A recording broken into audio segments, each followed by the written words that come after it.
Assalamualaikum warahmatullahi wabarakatuh. Akkam hordoftoota fayyaa kabajamoo qaqqaalii akkam jira jirtu nagaa fayyaa qabdanii. Qonnaa walitti deebiinee jirra gaa alhamdulillahi. Ani Meeysar Abbaasiin jedhama. Kanaaf gaa kilinika keenya Meeysar Supplementary Clinicaliin tajaajila wal'aansa waliigalaa kannuu irratti kan argamu iddoon isaa Harar Nookitti argama. Itoophiyaa keessaa Harargee Bahaa Harar magaalaa Harar keessatti Nook bakka jedhamutti argama. Kanaaf gaa tajaajila wal'aansa garaagaraa hedduu kannuu irratti kan beekamu keessattuu batalayii Kintaarotiif namoota Kintaarot rakkatan hundaaf namoota baay'eedhaaf. Kanaaf daqiiqaa 30 keessatti bakka isaaf ilaalan malatti ittuma dibuudhaan akkasitti gaa dawaaf bifa ajaa'ibaa ta'een tajaajila namaaf tajaajila bifa ajaa'ibaa miidhaa fi bakka dhiibbaa biraa hin qabneen tajaajila namaa kannuu irratti kan argamu ta'a. Sa'a dabalataatis onlaayinii irrattis zaataanis kanaaf sa'a dabalataa keessatti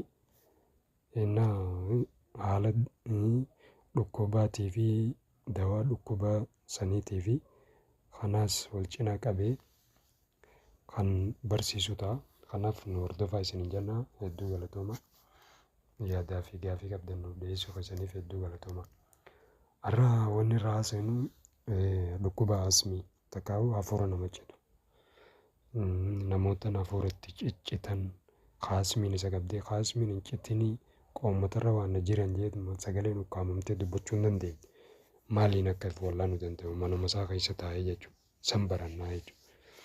Kanarratti hundaa'e uumamaan hundinuu mana keessaa qabnu uumama mana keenya keessa jiru uumama isa argachuun nutti hin ulfaanne sanirraa tajaajila wal'aansa gahaa akka ifiif kenninu wal barsiifnaa jechuudha. Dawaalee asmiidhaa sirna rakkoo namoota rakkina sirna hargansuu qaban hundinuu dawaa kana hammaan tanaa qoricha isin barsiisu jiru kana qoricha mana keessaa kana fayyadamuu dandeessanii jechuudha. Fayyadamtanii irraa fayyuu dandeessanii jechuudha hayyama rabbiitiin. Kanaaf gaa'ummaan kafaltanii obboleeyyan kiyyaa itti saayiboomaa yoo ta'u kana sabiskiraayib godhaa Meeysar kana itti saayiboomaa irraa fayyadamaa waliif dabarsaa obboleeyyan keessaniif dabarsaa isiniin jaa. Kanaaf infoormeeshina kanaaf isiniin jaa obboleeyyan keessan kaasmiidhaan sirna hargansuutiin qabamee rakkachaa jiru hundaafu dawaa isaa har'a irraa haasofnaa jechuudha. Kanaafuu nu hordofaa isiniin jenna irra dawaa 5 baranna. Darsii tokkoffaa keessatti dawaa 5 kan barannu darsii itti aanu keessattis akkasitti dawaa hanga tokko asirra gadhiisu yaana. Kanaaf nu hordofaa isiniin jenna. Inni tokkoffaan wanni asmiidhaa dawaa baabunaj kan jedhamu jira. Baabunaj kun gaa akka haqiltii bareechituu mooraa keessaa takkaa'u bareechituu mana keessaatti illee qabsiisanii saanaa keessattii fi akkasuma baldii keessattis biqiltuu qabsiisanii guddisaniidha jechuudha. Kanaaf gaa naannoo keessa hin jirti mormata isan keessatti lafaayis mayiritee jirti yoo isin hin guddisanii bikkayyuutti kan argamtu irraa takkaa jechuudha. Baabunas kun isa tana fuuteetuma bishaan hanga tokko wajjin bishaan kubbaayee 3 fuuteetuma isii baala 7 takkaa'uu hurreessitee baala 7 takkaa'uu hurreessitee maankaa 2 irraa isii harkattes gudduu isii yoo harkatte hurreessitee yoo jiituu isii harkatte cafaytee baaluma 7 irraa fuutee baala 7 san bishaan keessatti darbitee bishaan kubbaayee 3 wajjin walitti danfistee jechuudha. Danfisteeti namni asmii qabu akkasitti bishaan san hodda aayilaandiitti naqee isaa hawwaa afaan aayilaandii bishaan hawwaan aarri keessa akkasii ol ba'u san isa san ulataa jechuudha. Ol fudhata jechuudha. Afaan isaa keessattis ol fudhata funyaan isaa keessatti ol fudhata ni ulataa jechuudha.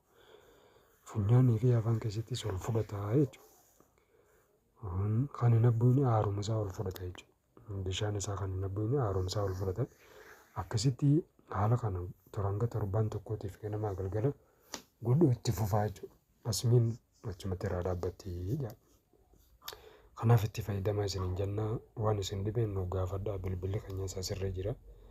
Yaada qabdanis nuuf meeseejii nu barreessuu dandeessan kallattiidhaan takkaa'u kallattiin nuuf dawwaluu dandeessanii jechuudha. Kanaaf hedduu galatoomaa isiniin jaa.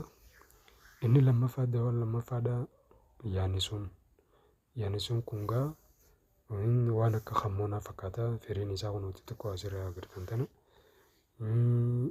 Zanjabiil, irqosoos. Kanaaf zanjabiil gaa mana hunda keessa jira. Zanjabiil kana fuutee takka yoo zanjabiil mana keessa hin jiraanne yaani sun ni fuuta. Kammoona yoo sun hin jiraanne hirkisee sun ni fuuta. Hirkisiis kun waan akka mukaatti fakkaatan. Kanaaf bishaan kubbaayee sadii fuuteetuma zanjabiil maanka sadii fuutee bishaan kubbaayee sadeen naqxee waliin danfistee akkasitti eega danfistee booda fudhattaa jechuudha. Dhuudaa jechuudha. Nyaata keetii irratti ganamaa fi galgala akkasitti torbaan tokko fayyadamtaa.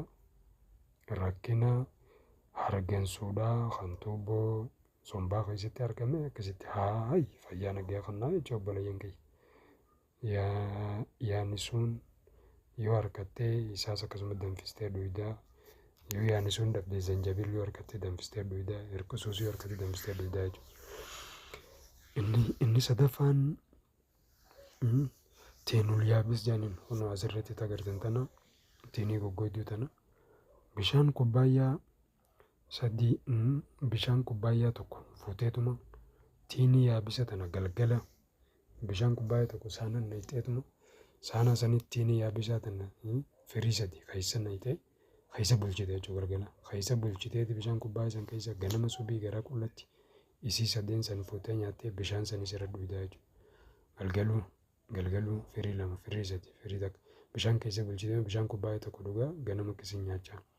Akkasitti torbaan tokkoof goota sirni hargansuu keetii baname jechuudha. Asmiirraa fayyaa harkattee jechuudha obboleessa kiyya. Dawaan afuraffaa waraqatul jamiizaa jedha. Waraqatul jamiizaan kun isii tana wanni tun akka ababa maarree hojjaan tokko kun bal'isii asirratti argamu kana maqaa adda addaati gaa biyyatti akkasumatti maqaan wal dhaba. Kanaaf ganda keessanitti gaa maqaan isii maal akka ta'e isii tana kun suuraa tana sirra jira. Kanaaf laaltanii isii tana fayyadamuu dandeessan jechuudha. Isii tanas fuuteetuma danfistee eega danfistee booda bishaan isaa keessatti danfistee akkasitti bishaan sana akka shaayii fayyadamtaa jechuudha. Ganamaa galgala torbaan tokkoof as miidhagama. Inni shanaffaan giraama 10 takkaa'u baala isiidhaa abba 10 ni fuuta. Ashiish ta'u qinxaariyyuun jaaniin qinxaariyyuun kan jaaniin kun isa kana wanni kun naannoo laga gaaraatti argama. Bikka layinii yaa'u takkaa'u kan bikka bishaan jiru haroo Usmaan taane bikka fedhe yoo ta'e bikka bishaan akka lafarra yaa'utti argama. Kanaaf isa kana fuuteetuma hanga tokko fuutee achii booda alkhabiizaa tanaas fuutee egaa khabiizaa tanaas fuutee isarraayis maanka tokko khabiizaa tanarraayis maanka tokko bishaan litira 2 keessatti naqxee eega naqxee booda bakka keessa jechuudha. Waggaa keessa bishaan sun waggaa 24 galgala keessanitti ganama keessa bulee booda bishaan litira 2 san firija keessa kaa'attee sanirraa kubbaayyaa takka ganamaa fi galgala kubbaayyaa takka torbaan tokko fudhataa waan asmii ta'e jechuudha. Karaa kanaan fayyuu dandeessaa jechuudha. Kanaaf dawaalee shanan ammaan tana dubbanne kana keessaa kafadhe yoo kan duraa kan harka hin taate kan lammaffaa irratti kan hin haasa'e kana mana keessatti harkachuu dandeessanii jechuudha.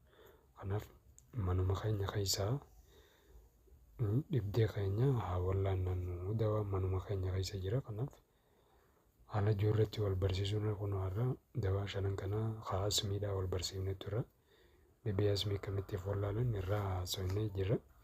Kanaaf hedduu galatoomaa isin jaa gaaffii fi yaada qabdan nu barreessaa nuuf ergan affeerraa teenyaa feetan nu miseejii nu barreessaa liivii feetan liivii nuuf dawwala gaaffii fi yaada qabdan nu gaafachuu dandeessanii.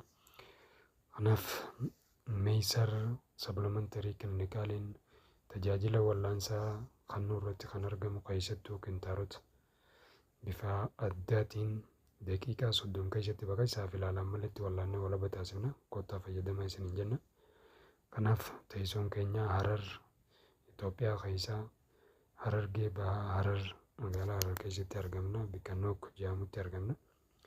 odeeffannoo dabalataatiif duwwaa 920688383 kunoo bilbila asirratti argamu kanaan nuuf daawwaltanii nu gaafachuu dandeessanii.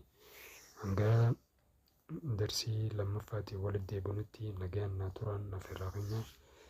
Assalaamu alaikum warahmatullahi ta'ala wabarakaatu.